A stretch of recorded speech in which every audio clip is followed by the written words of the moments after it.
আসসালামু আলাইকুম এভরিওয়ান। কেমন আছো সবাই? আশা করছি আলহামদুলিল্লাহ সবাই ভালো আছো।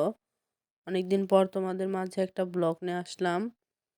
আর আজকে আমি তোমাদের সাথে শেয়ার করব নারিকেলের পানি দিয়ে কিভাবে পুডিং বানাতে হয়।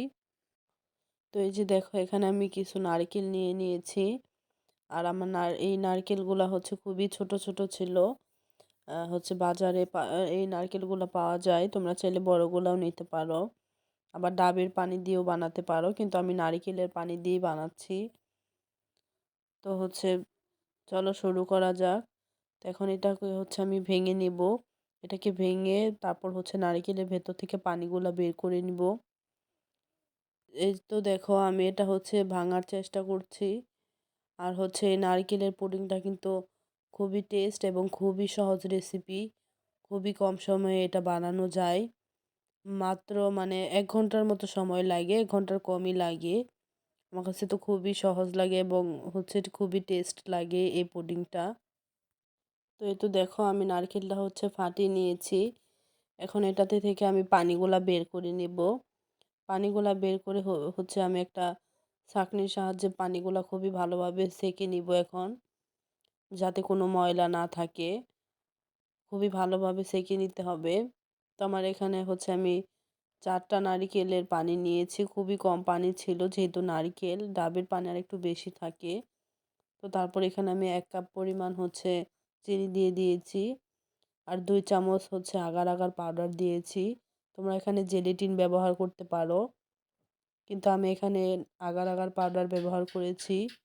তো তারপর হচ্ছে এটা আমি ভালোভাবে মিশিয়ে আমি হচ্ছে চুলা অন করে দিব। তো খুবই ভালোভাবে এটা হচ্ছে মিশিয়ে নিতে হবে।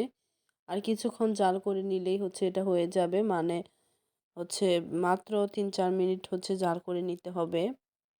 আর হচ্ছে একপাশে হচ্ছে নারিকেলের পানিটা জাল হচ্ছে খুবই ভালোভাবে। আরেক পাশে হচ্ছে আমি এখানে কিছু নারিকেল হচ্ছে কেটে নিয়েছি ছোট ছোট করে। তোমরা চাইলে এটাকে হচ্ছে বেলি ফুলের মতো করতে পারো। অনেকেই দেখেছি হচ্ছে বেলি ফুলের মতো করেছে, আবার অনেকে এরকম করেছে। তো আমি এরকমই করেছি, মানে যেহেতু আমি নারিকেল নিয়েছি এর জন্য। নারিকেল দিয়ে হচ্ছে বেলি ফুলটা হয় না, হইতে চায় না। তো আমার হচ্ছে নারিকেলের পানিটা হচ্ছে হয়ে যাওয়ার পর এখানে আমি একটা খুবই ছোট একটা মানে টিফিনের বাটি নিয়েছি। সেটা দিয়ে এখন আমি এটাকে হচ্ছে ঢেকে রাখবো। মানে ফ্রিজে রেখে দেবো ৩০ মিনিটের জন্য। ৩০ মিনিট পর দেখো খুবই সফট হয়ে গিয়েছে এবং এটা ভালোভাবে মিশে গিয়েছে। তো এটাকে এখন আমি বের করে নিব। তারপর দেখো কত সুন্দর হয়েছে। আমার কাছে তো খুবই ভালো লেগেছে। এই তো এত সুন্দর হয়েছে, মাশাআল্লাহ অনেক সুন্দর হয়েছে। আর হচ্ছে অনেকে আমি দেখেছি যে না ডাবের পানি দিয়ে বানিয়েছে।